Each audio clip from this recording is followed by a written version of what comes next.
अष्टावक्र राजा जनक से कहते हैं, तुम्हारा किसी से भी संयोग नहीं है, तुम शुद्ध हो, तुम क्या त्यागना चाहते हो। इस अवास्तविक सम्मिलन को समाप्त करके ब्रह्म से योग एक रूपता को प्राप्त करो। जिस प्रकार समुद्र से बुलबुले उत्पन्न होते हैं, उसी प्रकार विश्व एक आत्मा से ही उत्पन्न होता है। ये जानकर ब्रह्म से योग एक रूपता को प्राप्त करो। यद्यपि यह विश्व आँखों से दिखाई देता है परंतु अवास्तविक है। विशुद्ध तुम में इस विश्व का अस्तित्व उसी प्रकार नहीं है जिस प्रकार कल्पित सर्प का रस्सी में। ये जानकर ब्रह्म से योग एक रूपता को प्राप्त करो।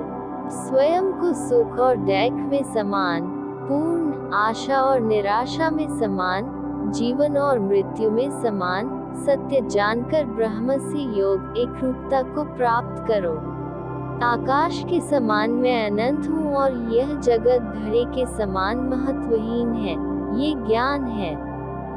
इसका न त्याग करना है और न ग्रहण, बस इसके साथ एक रूप होना है। मैं महासागर के समान हूँ और ये दृश्यमान संसार लहरों के समान। ये ज्ञान है, इसका न त्याग करना है और न ग्रहण, बस इसके साथ एक रूप होना है। ये विश्व मुझ में वैसे ही कल्पित है जैसे कि सीप में चांदी। ये ज्ञान है, इसका न त्याग करना है और न ग्रहण, बस इसके साथ एक रूप होना है। मैं समस्त प्राणियों में हूँ जैसे सभी प्राणी मुझ में हैं। ये ज्ञान है, इसका न त्याग करना है और न ग्रहण, बस इसके साथ एक रूप होना है। राजा जनक कहते हैं, मुझ अनंत महासागर में विश्व रूपी जहाज अपनी अंतःवायु से इधर उधर घूमता है पर इससे मुझ में विक्षोभ नहीं होता है। अष्टावक्र के शब्दों को सुनकर राज जनक कहते हैं, मुझ अनंत महासागर में विश्व रूपी जहाज अपनी अंतःवायु से इधर उधर घूमता है पर इससे मुझ में विक्षोभ नहीं होता है। मुझ अनंत महासागर में विश्व रूपी लहरें माया से स्वयं ही उदित और अस्त होती रहती हैं, इससे मुझ में वृद्धि या क्षति नहीं होती है।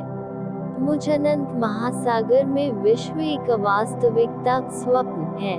मैं अति शांत और निराकार रूप से स्थित हूँ। उस अनंत और निरंजन अवस्था में न मैं का भाव है और न कोई अन्य भाव ही। इस प्रकार असक्त, बिना किसी इच्छा के और शांत रूप से मैं स्थित हूँ। आश्चर्य, मैं शुद्ध चैतन्य हूँ और यह जगत असत्य जादू के समान है।